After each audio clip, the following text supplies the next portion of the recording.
Asking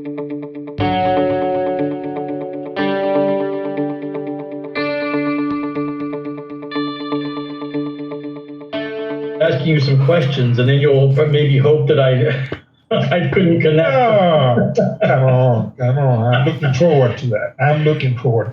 Mr. Chairman, Guillermo Nielsen, Dr. Guillermo Nielsen, thank you so much. Let me just briefly introduce you. We were just finishing with the Vice Minister from Chile.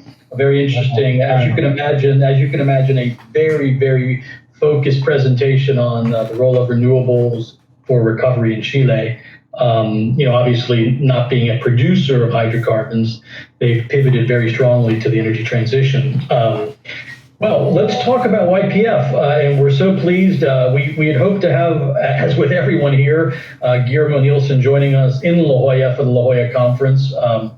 He doesn't need a huge introduction because he's a distinguished economist who joined YPF as chairman at the end of last year in December, when the Alberto Fernandez government came in. And for those of you who obviously know, YPF and the government of Argentina has a controlling stake in YPF and therefore appoints the chairman. Interestingly, and I think Dr. Nielsen will talk to us, there have been, with the latest board meeting, some updates to the governance structure. But just sort of in the way of background, because I think we want to make sure we understand that Guillermo Nielsen's a PhD economist. He has an MA and PhD from Boston University. And so I have to ask, did you ever go over to Fenway Park when you were studying at Of course. Okay. Of course. Not just Fenway Park. I was going to be worried. You told me you were too busy doing regression analyses that you couldn't make it. We had time. We had time to go to Cape Cod even in the summer. Oh man! So we got to talk to the BU economics department. Apparently, these guys. Sure. And I took a course on sailing. Let me tell you. I took a course on sailing with 505s in BU, on the Charles River. On the Charles River, yeah. I'm not a sailor, but I always like walking on the river there and seeing everyone out sailing. It looks like great fun. You also served the government of Argentina as an ambassador in Germany. And when we met earlier this year in your office, you had some great stories about the World Cup and the Argentine national team coming to Germany to play, which I guess is probably not germane to our conversation today. But at some point, if you all have the chance, ask Dr. Nielsen about that. You've worked with the government of Argentina through debt restructuring, the IMF. People have your bio on the site here. I think I've made the point that you're a very, very skilled economist who's now working as chairman of YPF. So let me start and invite you. We're 2.5 days, or I should say 2 days into this conference, and we've obviously talked a lot about the role of COVID-19. We talked a lot about what companies are doing. So what I'd like you to do is, in your opening, and the first question is, as an integrated company in Argentina, as the largest operator and refiner and distributor in Argentina, what's your view in terms of the post, as we're moving through COVID-19, as we're getting through it, as we're coming out? And if you don't mind, in the introduction, talk a little bit about the governance of YPF, because like I said, the last few weeks have been quite active, and I think it's important to make sure we're all updated. So there's a lot of material. Please, Dr. Nielsen. Well, COVID is a big challenge, not just for society, but when being at a conference like this and discussing the future, it's very difficult to guess what the future will be. As an economist, I'm used to figuring out what's going to be GDP next year, what's going to be inflation next year, what can we expect, etc., etc. But here we are dealing with an entirely different animal, absolutely different. And it's very difficult to guess how society and governments are going to be adjusting to this new reality. Quarantine has been relaxed a bit in the past weekend in Buenos Aires. Many people have been going out to the parks. The weather was beautiful. But let me tell you, people are very worried and very frightened. Even children are frightened, which shocks me. My grandchildren are very frightened about coronavirus. So what can we expect? When I walk around in my neighborhood, once it's past 6, no streets are empty. It's a very different landscape than the one we are used and what you have seen in Buenos Aires. And this happens everywhere. It's not just Buenos Aires. It's Madrid, it's Lisbon, it's Lima, you name it.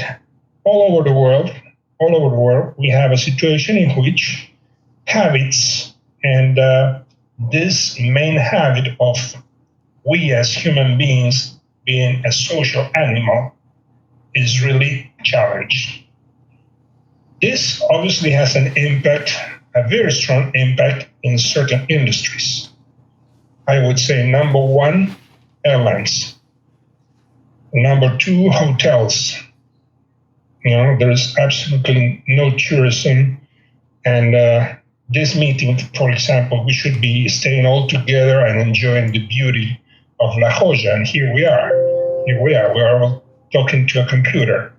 So this is the way it is.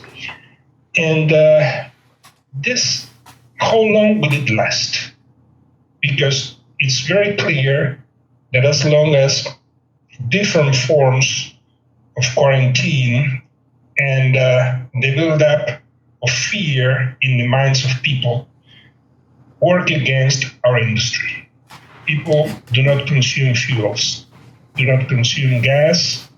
That's a fact. This happens all over the world. Where it's Brazil, all over the world is the same thing. So we have a tremendous load of petroleum and also a tremendous load of refined products. How long will this last? That is the question. But I truly am in no position as to answer that. I'm looking very closely these days at what happens in China. I think that what's going on in China is extremely interesting for all of us. Why? Because once they stop with their quarantine, demand is picking up, and it's picking up faster than we thought. So the question I ask myself is this a phenomenal case of China with its incredible mix between capitalism and a socialist economy? Is this part of a society that can react to government wants in ways that no other society or no Occidental society can react? I don't imagine that in the States, nor in England, nor in Argentina or Brazil, for the sake of it. So I keep looking at China. I keep looking at the speed of recovery in demand in China, and demand of fuels has been going up in China. But I don't have an answer when I think about Argentina. I don't have an answer. I hope for the best. But, a professor of mine, Charles Kindleberger, said at the time we were studying in Boston, as you mentioned, he said, hope is not for economists. We should leave hope for religions. We are, essentially materialists. We are not for hope. So, sorry, but I don't think I have an answer to that. I don't really have. Well, I'm going to ask you a question for an economist then, but first, could you just spend a minute on sort of bringing us up to date? May 19th, 2020, you've been there now 5+ months as chairman. You've changed the CEO, you've changed a little bit of the corporate structure. Just sort of corporate structure, corporate strategy. Obviously, it's a bit of changing the oil on a car as you're driving down the freeway at 100 miles an hour. Mm-hmm. But give us the update and let all of our participants know. Some folks are much more aware of what's going on with YPF. Others probably would be benefited by a good quick update. No, and you had a couple of panels where, let's say, the petroleum situation in Argentina was either mentioned or alluded. So I have to pick up on that and try to build up from there. Trying not to repeat myself. I would say that we are now, for the last week, the team is almost fully completed.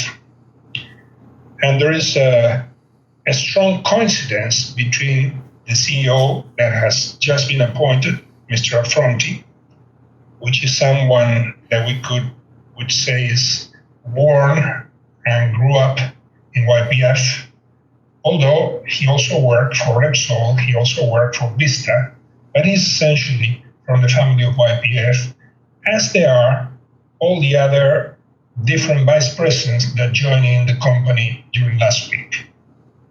We have the same essential strategic view. YPF should be a petroleum gas company. A petroleum gas company, I mean, renewables are fine, electricity is fine, fertilizers are fine, but our business is petroleum and gas. So we should focus there. We should focus there because the situation of the company is extremely demanding. Extremely demanding. Let me give you some figures. Not many, not to overburden anyone, but let's say how many the headcount per barrel of oil produced by YPF. What was it in 2010? 21 people were used in YPF structure to produce a barrel of oil. In 2019, we went to have 44.6 people to produce the same barrel of oil. But the situation is more critical when you look at debt. YPF, when it was privatized and in the early years of running YPF, had almost no indebtedness, or very little. There was some, but very little. But let's say, what is the ratio of debt over total production? Well, the ratio of debt over total production went from 3.4 in 2011 to 15 in the first quarter of 2020.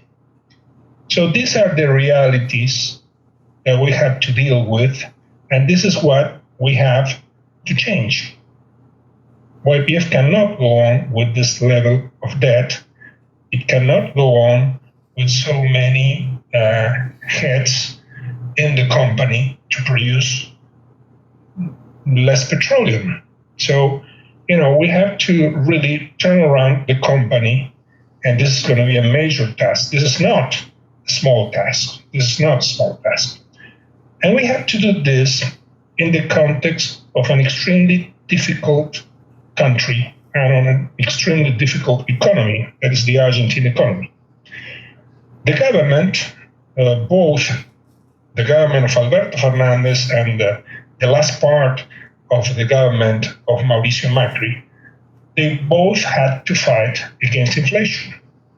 And when you're fighting against inflation, one of the first casualties is the price of fuel in the pump. So we're practically dealing with almost frozen prices in the pump for, at least 8 months, 10 months. And there was an increase before, but it's not substantial. So, and what compounds the problem? The problem is compounded in the case of YPF because YPF has no access to capital markets. With the level of debt we have, we cannot lightly go to Wall Street and ask for more or ask for reprofiling our debt. That is not a reach. We have to work very, very hard and to come back to our investors with intelligent proposals. But for the time being, this is pending because parallel to the takeover of YPF by my team, what we have is a situation in which Argentina is in the need to restructure its debt. As a matter of fact, people are waiting for Friday this week to see what happens with the payment of $305 million, which is a coupon of one of the many bonds that Argentina has issued in the market. So there is this danger, let's say, this threat, and then there is the situation and the negotiation and the back and forth of the relationship between the government and creditors. So it's a very difficult environment. It's a very, very difficult environment. The government has reacted by issuing the barril criollo, as looking for ways of keeping or trying to keep the level of employment in the fields and trying to keep the level of production. But let me stress something that Jose Luis Manzano said early on here, less than an hour and a half ago. He said something that is very strong, coming from a purebred Peronist as he is. He said, you cannot create demand by decree. So, it is interesting, and we can share the view of the government of trying to keep up a constructive mood, in particular in the provinces where oil is being produced. But you cannot create demand by decree. And our essential problem is a demand problem. So, Barril Criollo was published this morning. We are looking at that and we are analyzing. We don't have a final view. I can tell you that what was published was more down to earth and better than some of the drafts that were published by the press in the last weeks. All this discussion of Barril Criollo in Argentina has over a month and a half. So, but some of the things that were published were really, really something to be worried about.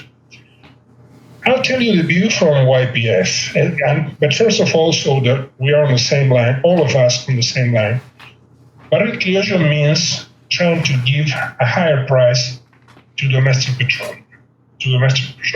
At the same time that we have frozen prices at the pump. So it's very thin. It's something very, very thin. This 45 for the Medanito, $45 per barrel of Medanito, is used to calculate what the provinces get out of each barrel that you produce in that province. So you have there about 12-13% of that value that goes into the treasury of the provinces. But also means that if you are buying petroleum from third parties, you have to pay it $45 per barrel. And this is a major change. Why? Because not many of the independent producers, practically none of them, had the capacity to store petroleum. We ourselves, we have no capacity. We have everything. We have more petroleum and more refined products than we can sell. So for us, it's also very, very difficult. We look at places where to store in neighboring countries without success. So we have to lease some ships to store petroleum, to give you an idea. This is to say that really YPF is not going to buy petroleum from third parties. Very likely, we don't know well, but very likely we will not be in the market purchasing petroleum from independent producers till the end of the year. Of course, we have to link this with your question. We don't know the speed of recovery of the economy. We don't know the speed of recovery of demand for fuels. But the way things look today, we can forget about YPF purchasing third-party petroleum for the rest of the year. What happens is that we have some very efficient rigs in Vaca Muerta, very efficient ones, and our partners there that normally take half of what is being produced there, they decided not to take it. So we are running and using all the petroleum produced with our partners in Chevron and Petronas. So if necessary, we have this as a supplement to our petroleum production. And if we were going to need something else, we have over 50 rigs that have been drilled and they're waiting to be fracked.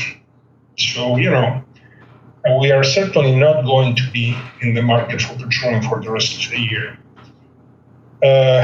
So we'll have to work very hard.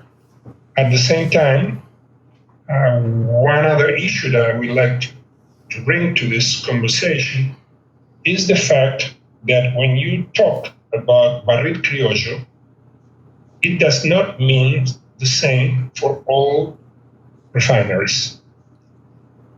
People with a career in the petroleum business in Argentina tend to think of refining margins as the key issue. About $10, let's say, for the refiners, $10. Well, that's not the case for a highly indebted YPF.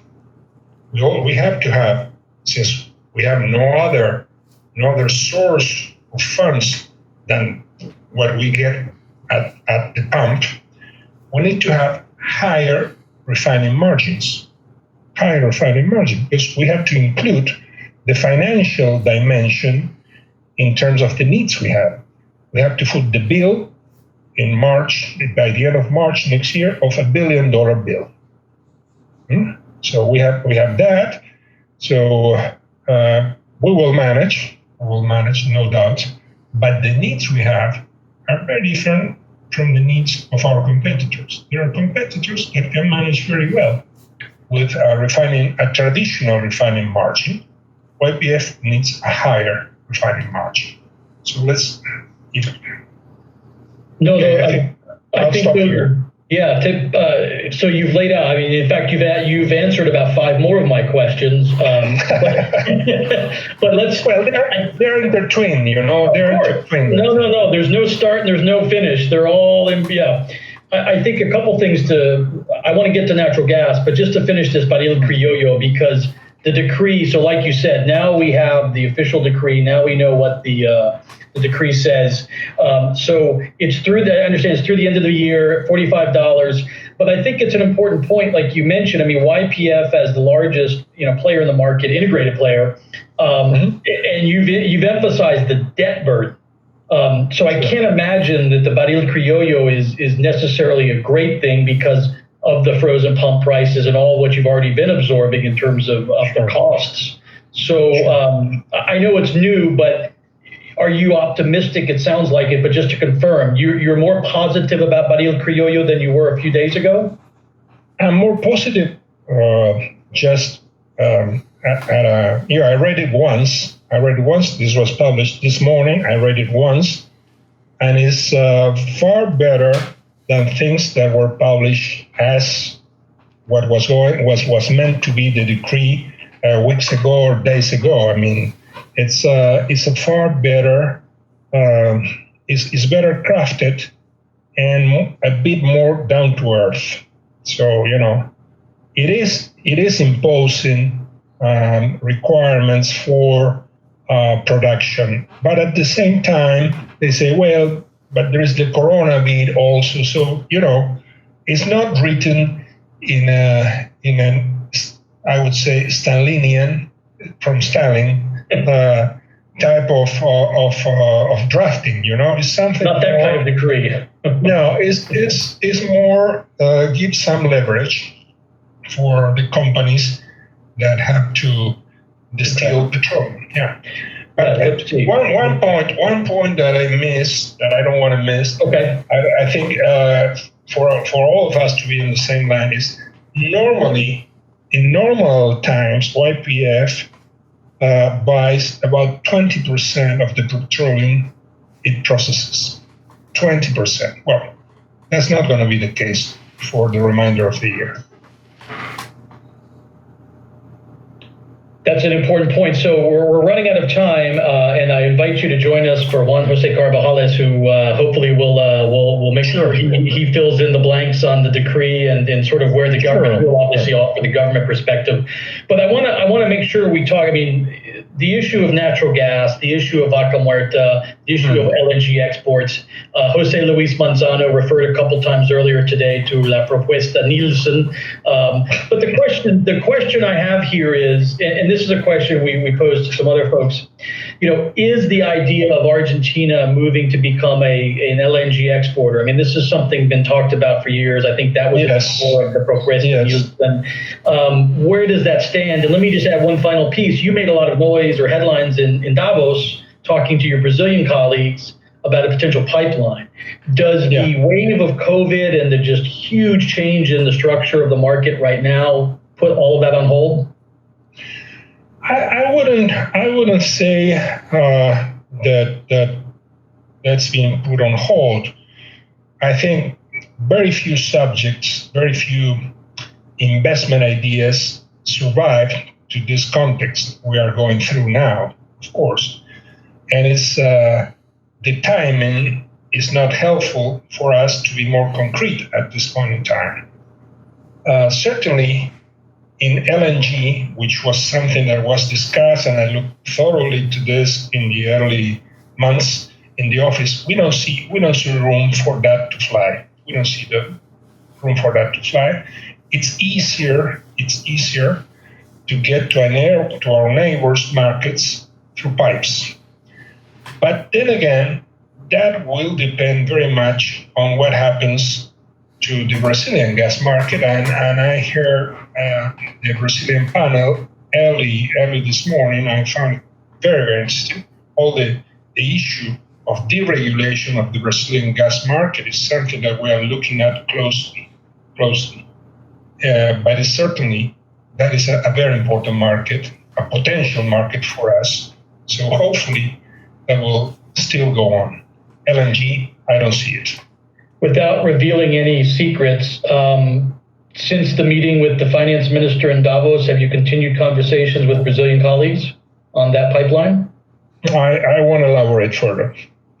Well enough. I won't elaborate. I had to ask, but no. But let me clarify something to you and to all of the colleagues that are listening to us. YPF is a private company. It's true. It's majority owned by the government, but we don't draft the policy making of energy of Argentina. We take whatever measures the government wants to implement, and we behave as the private company we are. Thank you very much. Thank you. That's an important distinction. So you were on the earlier panel, so I have to ask you the question at the end. You're a key player. You can dodge the question, but the question is exactly what we concluded the earlier panel about the viability of Vaca Muerta. You heard the earlier answers. So the question for you, Dr. Nielsen, and we thank you so much for your wonderful insights. Is Vaca Muerta viable, competitive right now? I would say clearly, yes, it is. Vaca Muerta is not, we have to make an important distinction. Okay. Vaca Muerta is not entirely homogeneous, but there are areas, and we have the largest concessions in Vaca Muerta without any doubt, but there are areas that are extremely productive, where the quality of the rock is really first class, absolutely first class, and we have been able to, thanks to a lot of investment and working very, very hard, to really come with a very good knowledge on how to produce in Vaca Muerta with a very high productivity. So we will do our best to continue increasing our productivity in Vaca Muerta. And we are incorporating the vice president for upstream, that is also a former YPF, that had a very successful time in a competing company, and he was very, very important in leading the production of non-conventional gas, natural gas. So he's joining the company with the aim of continue improving our productivity in Vaca Muerta. We can do it. And I would say, I mean, we didn't get into this, but you have, YPF has made, along with its partners, over the last 5 or 6 years, have made huge strides in reducing the cost structure, reducing the per well cost, coming much closer in line with some of the world-class plays in Texas and in the U.S. shale. So we expect that curve to continue to go in that direction. So Dr. Guillermo Nielsen, thank you again. This has been a fascinating discussion and conversation. We greatly appreciate your time. We will see you either in Buenos Aires or here in La Jolla very soon, I hope. Best wishes. I hope. Congratulations. I hope in La Jolla. Me too. Although I don't know. I certainly enjoy a little bit of Malbec and a bife de chorizo, you know. So I can bring you top Malbec. A couple of bottles of top Malbec I can bring. Okay, we have a lot of people who just heard that. You. I know you. I'm talking to you. No, I know. If I try and cash this debt, I have a lot of people who can support me. Dr. Nielsen, thank you very much. We're going to pivot over and invite. We've had the view from YPF, and now, and by the way, we invite you to join us on the other session. We will now move to the view from the government of Argentina with Deputy Secretary Juan Jose Carvajales. Thank you. We'll move over now. Thanks again. See you later. Sure. Bye-bye.